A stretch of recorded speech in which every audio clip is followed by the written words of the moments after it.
بسم اللہ الرحمن الرحیم۔ ناظرین و سامعین، آج ہم قربانی کے جانور کو ذبح کرنے کا مکمل طریقہ بیان کریں گے اور ساتھ ہی ساتھ جانور کو ذبح کرنے میں جو احتیاطیں کی جاتی ہے اور ہماری کچھ غلطیاں ہوتی ہیں ان کی بھی نشاندہی کریں گے۔ اولاً جانور کو ذبح کرنے میں ہمیں یہ خیال رکھنا چاہیے کہ اس جانور کو کم سے کم تکلیف ہو، اس لیے کہ وہ بھی اللہ تعالیٰ کی مخلوق ہے، اور یہ احتیاطی صرف قربانی کے جانور کے لیے نہیں ہے بلکہ خواہ وہ عقیقے کا جانور ہو یا گوشت کی وجہ سے کھانے کی نیت سے جانور کو ذبح کیا جائے، کوئی بھی جانور جب ذبح کیا جائے تو اس کو کم سے کم تکلیف ہو، اسی کا لحاظ رکھا جائے۔ اور قربانی کا جانور ہے تو وہ پل صراط پر ہمارے لیے سہارا ہے، لہذا جانور کو ذبح کرنے سے پہلے اس کو اچھے طریقے سے پہلے چارہ پانی دے دیا جائے تاکہ وہ بھوکا پیاسا نہ رہے۔ اسی طرح ایک جانور کو دوسرے جانور کے سامنے بھی ذبح نہ کیا جائے کہ یہ بھی بلا وجہ اس کو تکلیف دینا ہے، اور جانور کو ذبح کرنے سے پہلے ہی چھری وغیرہ کو تیز کر لیا جائے، تیز چھری کو استعمال کیا جائے تاکہ بہت ہی جلد جانور ذبح ہو جائے۔ جانور کو قربانی گاہ کی طرف لے جانے میں بھی اس کو گھسیٹا نہ جائے تاکہ اس کو بلا وجہ تکلیف ہو۔ تو اور بھی بہت سی باتیں ہیں کہ جانور کو ذبح کرنے کے بعد اس کو ٹھنڈا ہونے سے پہلے اس کی کھال کو اتارنا، اسی طریقے سے گوشت وغیرہ، تو یہ ساری چیزوں کا ہمیں لحاظ رکھنا چاہیے، یہ ساری چیزیں مکروہ ہے۔ اب جب جانور کو ذبح کرنا ہے تو اس کو قبلے کی طرف لٹائیں گے، اس کا منہ قبلے کی طرف ہونا چاہیے، جانور کا منہ بھی قبلے کی طرف ہونا چاہیے اور ذبح کرنے والے کا منہ بھی قبلے کی طرف ہونا چاہیے۔ تو اس لیے جانور کو لٹانے کا طریقہ یہ ہے کہ جانور کو اس طریقے سے لٹائے کہ اس کے سر کا حصہ دکھن کی طرف ہو اور اس کی دم اتر کی طرف ہو، یعنی اس کی جو دم ہے یہ اتر کی طرف ہوگی اور اس کے جو سر کا حصہ ہے وہ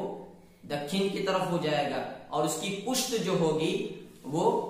پورب کی طرف ہو جائے گی۔ تو اس طریقے سے جانور یہ اپنے بائیں پہلو پر لٹایا جائے گا، جانور یہ اپنے بائیں پہلو پر لیٹا ہوا ہو جائے گا، اور اس کا جو داہنا پہلو ہے وہ اوپر ہوگا۔ اب ذبح کرنے والے کو جانور کے داہنے پہلو پر اپنا داہنا یعنی رائٹ پاؤں جو ہے وہ رکھنا ہے اور تیز چھری لے کر جانور کو ذبح کرنا ہے، لیکن ذبح کرنے سے پہلے یہ دعا پڑھ لے اور اس کے الفاظ وغیرہ کا خاص خیال رکھیں۔ انی وجہت وجہی للذی فطر السماوات والارض حنیفا وما انا من المشرکین ان صلاتي ونسكي ومحياي ومماتي لله رب العالمين لا شريك له وبذلك أمرت وأنا من المسلمين۔ اللهم منك ولك بسم الله الله أكبر الله أكبر لا إله إلا الله والله أكبر ولله الحمد۔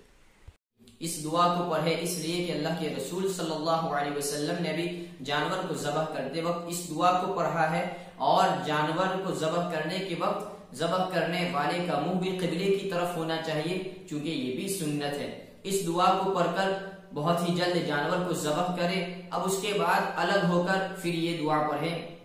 اللہم تقبل منی کما تقبلت من خلیلک ابراہیم علیہ الصلاۃ والسلام وحبیبک محمد صلی اللہ تعالی علیہ وسلم۔ اے اللہ، تو اس کو میری جانب سے قبول فرما جیسا کہ تو نے قبول فرمایا ابراہیم خلیل اللہ کی جانب سے، تو نے قبول فرمایا محمد عربی صلی اللہ تعالی علیہ وسلم کی جانب سے۔ یہ تو اس وقت ہے جبکہ جانور جو ذبح کرنے والا ہے اسی کی طرف سے قربانی ہو، لیکن اگر کسی دوسرے کی طرف سے قربانی ہے تو اب من کے بعد اس شخص کا نام لے لیا جائے، جیسا کہ موسیٰ نامی شخص ہے، عیسیٰ نامی شخص ہے، آدم نامی شخص ہے، تو من کے بعد اس کا نام لیا جائے، جیسا کہ اللہم تقبل من موسیٰ من ابراہیم من عیسیٰ وغیرہ وغیرہ۔ تو اس طریقے سے جانور کو ذبح کیا جائے اور یہ دعائیں پڑھی جائے۔ اسی کے ساتھ ساتھ اس مسئلے کا بھی خاص لحاظ رکھے کہ جو شخص جانور کو ذبح کرنے والا ہوتا ہے اور ذبح کرتے وقت جو ذبح کرنے والے کی مدد کرنے والے ہوتے ہیں، جن کو معین ذابح بھی کہا جاتا ہے،